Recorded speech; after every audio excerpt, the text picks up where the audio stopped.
The Vance mansion was a place where even silence had its own sound, a cold, heavy echo that clung to the marble floors and high ceilings. Young Leo Vance, heir to the Vance fortune, sat by the window, pressing his ear to the cold glass, watching the autumn leaves fall as if they were whispering secrets he could never hear. This was the world Elara stepped into on a crisp, late October morning. The air inside Vance Manor smelled faintly of lemon oil and old, polished wood, a sterile scent that matched the imposing grandeur of the Greenwich, Connecticut estate. Mr. Jennings, the butler, led her through the cavernous foyer. He was a tall, thin man in his 60s, as rigid and colorless as the marble statues flanking the doorway. His small talk felt less like a welcome and more like an interrogation. "The agency rarely sends candidates from the city," he remarked, his voice smooth but cool. Elara kept her hands clasped one neatly in front of her. "Mr. Vance insists on discretion. Your duties will be precise. But there is one rule above all others. You are never to disturb Master Leo. His condition requires absolute quiet." The implication was clear. She was an outsider, a potential disruption to their fragile, silent order. Later, while dusting the sweeping mahogany staircase, Elara saw him. Leo. He was 10 years old, small and pale, with wide, watchful eyes. He moved through the house like a ghost, his isolation profound. He was in the foyer, arranging a line of vintage toy cars with obsessive perfection. He didn't look up, but Elara recognized the look. It was the same profound loneliness she remembered in her younger brother Daniel, before the infection took him, an infection the doctors had dismissed until it was too late. Her shift ended. The next morning, Elara found the toy cars scattered, abandoned. She paused, her heart aching. Quietly, she knelt and straightened them, putting them back in their perfect line. On an impulse, she reached into her apron pocket and pulled out a small, polished acorn she had found on the driveway. She placed it carefully beside the lead car. A few hours later, while polishing the hall mirror, she saw the acorn was gone. She looked up. Leo was watching her from the top of the stairs. Elara offered a small, warm smile and a gentle, hesitant wave. He stared for a long, silent moment. Then, almost imperceptibly, his own small hand lifted, and he waved back. A shadow fell over her. Mr. Jennings had appeared soundlessly on the marble floor behind her. "Your duties are in the West Wing, Elara. Do not concern yourself with the young master. It is not your place." That cold warning from Mr. Jennings. What did you feel in that moment? If you are rooting for Elara's small act of kindness, let us know by commenting the word kindness down below. We created Black Brilliance to celebrate exactly this kind of quiet strength.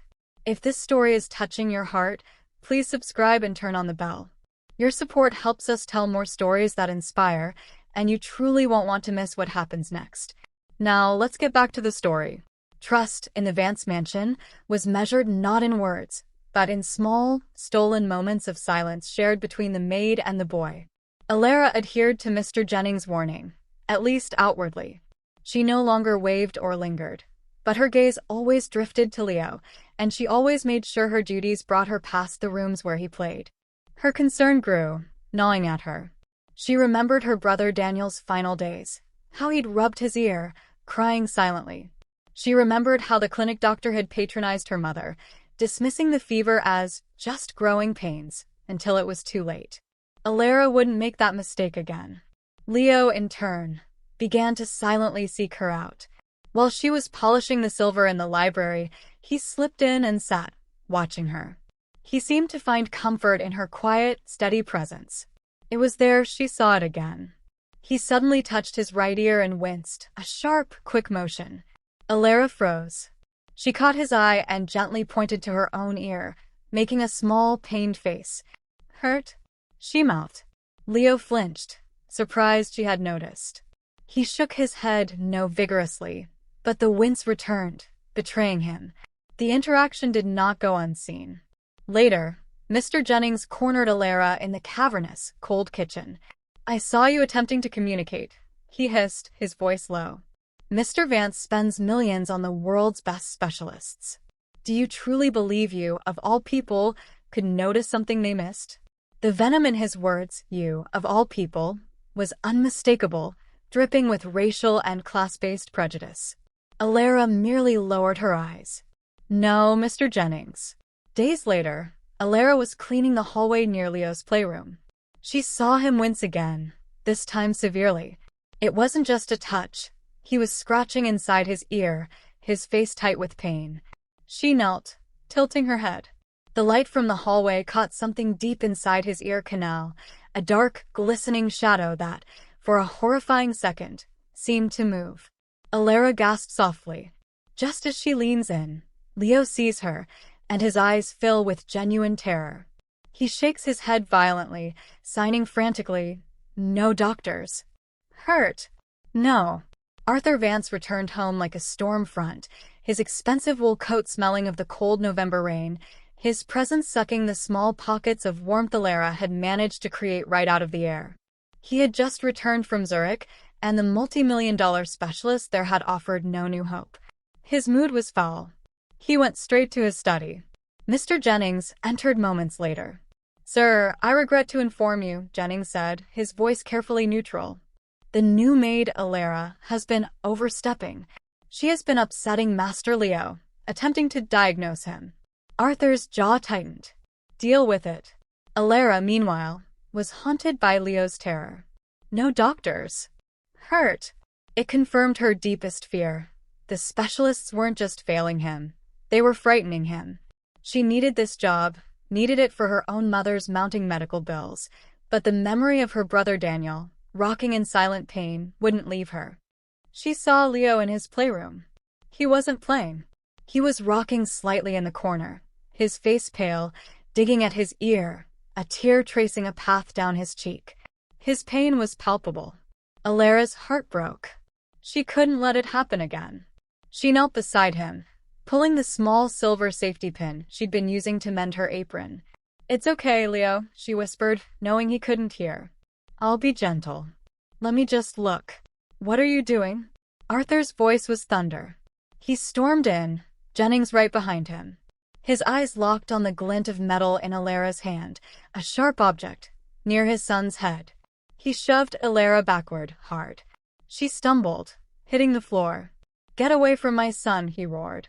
His face was contorted with a rage that went beyond protection. It was disgust. He saw an ignorant, dangerous person threatening his child. "You are a maid. You are not a doctor. You will never touch him again. You are fired." Elara, terrified, her voice shaking, scrambled to her feet. "Sir, please," she cried, finding her strength. "He is in pain. There is something inside his ear." What a cliffhanger.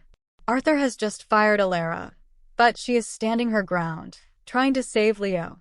If you are still watching and believe in Elara's courage, please comment the word courage below to show you're standing with her. This is the kind of powerful story we are dedicated to at Black Brilliance. If you haven't already, I truly recommend you subscribe and turn on that bell, because you won't want to miss a moment of what's coming. Your support allows us to keep telling these important stories that inspire. Now, let's get back to the mansion. "I need to say something."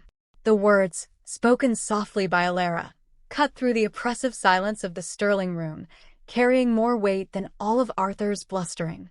This was the culmination of 5 years of silent dinners, of polite smiles, and endured insults, from spirited color to little charity shop and simpler Thanksgivings. The power dynamic at this table was about to be permanently inverted. All eyes were frozen on Elara. Even the waiter, approaching with a wine bottle, stopped mid-stride. The air was electric with confrontation. Elara was no longer tense or nervous. Her 5 years of patience had solidified into strength. She was calm, dignified, and in complete control, her voice steady. Marcus looked pale, frozen between shame and terror, while his family stared in disbelief. Elara looked at Chloe. "Difficult hair? Chloe, is that really what you said?" Her voice wasn't angry, it was weary. She turned to Beatrice. "My dress isn't spirited, Beatrice. It's teal. And my job isn't a little charity shop. For 5 years, I have sat at this table and listened to you subtly, and not so subtly imply that I am less than because of my background, my job, and because I am black. I am tired of it." She turned her gaze to her husband. It was the most painful look. And you, Marcus. I love you. But I am so tired of your silence. Every time they insult me, you cut your steak. You let them. You've allowed this to happen for 5 years, and your silence is the loudest insult of all. Arthur, recovering his bluster, started to interrupt. Now see here, Elara. You don't understand the pressure. Elara held up a single hand, silencing the billionaire. No, Arthur, you don't understand. You're stressed tonight because you can't get a meeting with the Harrington Foundation. You need their prestige for your museum wing. She paused, letting the silence hang. I know, because I am the director of that foundation. And I personally instructed my team to decline your arrogant proposal. The stunned, horrified silence of the entire family was the cliffhanger. Arthur's mouth is literally open. Beatrice's hand is frozen halfway to her wine glass. Chloe looks pale. The truth, buried for a decade under the weight of millions of dollars and professional arrogance, was about to be unearthed by one person who had nothing. Get her out of here. Arthur's accusation hung in the air as 2 household security guards grabbed Elara's arms. She didn't struggle, her eyes locked on Leo. As they dragged her from the playroom, Elara screamed, "Check the tissue. Show the doctors. Check the tissue." Arthur snatched the balled-up tissue, his hand trembling, and rushed Leo to the car. Elara was locked in a small, cold security office back at the mansion, terrified of being arrested, praying Leo was truly okay. At the Boston General Emergency Room, the chaos was immediate. Arthur Vance demanded they fix what Elara did. The ER doctors were stunned. They ran a simple auditory test. Leo could hear. He was scared, overwhelmed by the new loud sounds of the hospital, but he clutched the small, polished acorn Elara had given him. The chief specialist, Dr. Harrison, was called in. He arrived looking annoyed, an arrogant man in his 60s who had built his career on the Vance account. He tried to dismiss the event. "It's hysterical," he blustered. "Temporary sensory shock." But Arthur, haunted by Elara's scream, presented the sealed baggie containing the tissue and the larva. "Explain this." The lab results came back within an hour. The object was a rare, but entirely treatable, parasitic larva. It had lodged deep, blocking the canal. It was not congenital deafness. Arthur confronted Dr. Harrison. "You told me he was born deaf. This is impossible, a contamination." Dr. Harrison began, but Arthur cut him off. His hands shaking, he accessed his private financial files on his phone.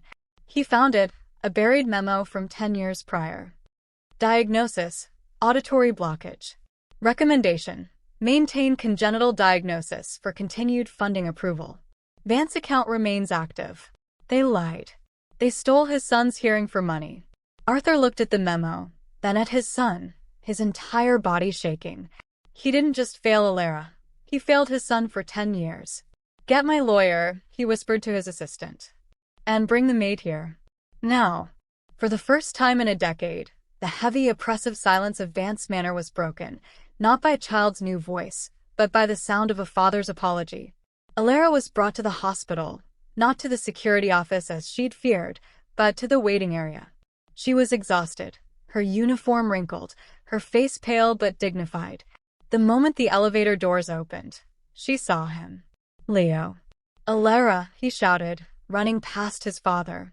He threw his arms around her waist, burying his face in her apron.